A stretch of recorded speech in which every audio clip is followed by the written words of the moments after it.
तो साथियों, मैंने सोचा कि जिस तरीके से सीरियल के बीच में थोड़ा सा विज्ञापन आता है, इस तरह से आप लोगों को भी थोड़ी देर के लिए ब्रेक दी जाए। हम लोग इसके आगे बात करते हैं।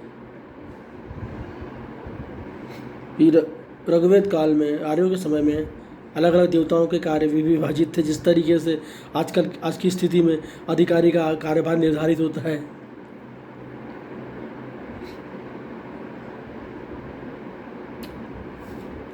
प्राचीनतम देवता सोम, वनस्पति उषा, प्रकृति उत्थान के देवता के रूप में अश्विन को, विश्वहारक देवता पूषण, पशु देवता विष्णु, विश्व संरक्षक को विष्णु को विश्व संरक्षक कहा जाता था। मरुद, आंधी और तूफान के देवता माने जाते थे। ऋग्वेद में उषा, अदिति, सूर्य जैसे देवियों का भी उल्लेख है।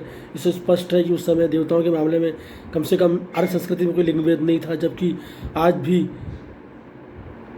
दूसरे देशों में, दूसरे धर्मों में जो धर्म का संस्थापक है या जो प्रधान देवता है वो पुरुषवाचक ही होता है। किसी भी धर्म में गॉड को ही कहा जाता है। अल्लाह के साथ में भी पुरुषवाचक सर्व शब्दों का ही प्रयोग होता है, किंतु हमारी संस्कृति में उस समय से स्त्रियों को बराबर का सम्मान दिया गया। इसलिए कई देवियाँ थी, जैसे विद्या की देवी सरस्वती, धन की देवी लक्ष्मी, इस तरीके से स्त्रियों को भी उस समय भी उचित सम्मान दिया जाता था।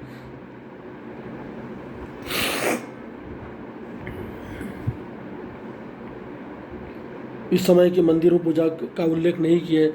नारदी सूत्रों में निर्गुण ब्रह्म का उल्लेख है, स्वर्ग नरक का भी उल्लेख है। इससे स्पष्ट है कि उस समय भी हमारा धर्म खुला हुआ था। प्रत्येक व्यक्ति को अपने विचार रखने की पूरी आज़ादी थी।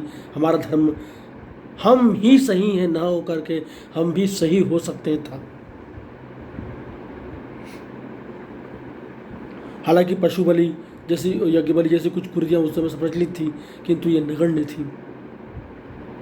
इसके बाद हम बातें करेंगे उत्तर वैदिक काल की। उत्तर वैदिक काल में चित्रित दूसर मधुर भांड उस काल की मुख्य विशेषता है। लोहास्त्रों का भी प्रयोग होता था। सरस्वती को गंगा के दोआब का, सरस्वती से लेकर गंगा के मध्य के क्षेत्र को दोआब कहा जाता था, जो कि आज का उत्तर प्रदेश और पंजाब के बीच का भाग है। इस सभ्यता का विकास यहीं पर हुआ। यहीं पर पूर्व पांचाल जैसे विशाल राज्य थे।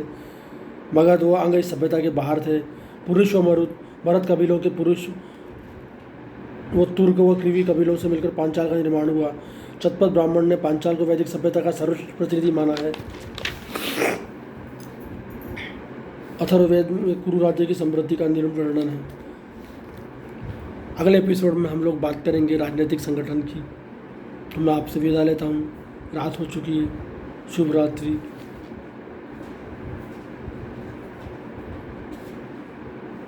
तो अगली मुलाकात इन्हीं शब्दों के साथ में, कि मेरे सीने में नहीं तो तेरे सीने में सही हो कहीं भी आग, लेकिन आग जलनी चाहिए।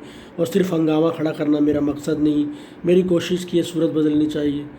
तो अगर परिस्थितियों को बदलना है तो सबसे पहले प्रयास हमें खुद करना होगा।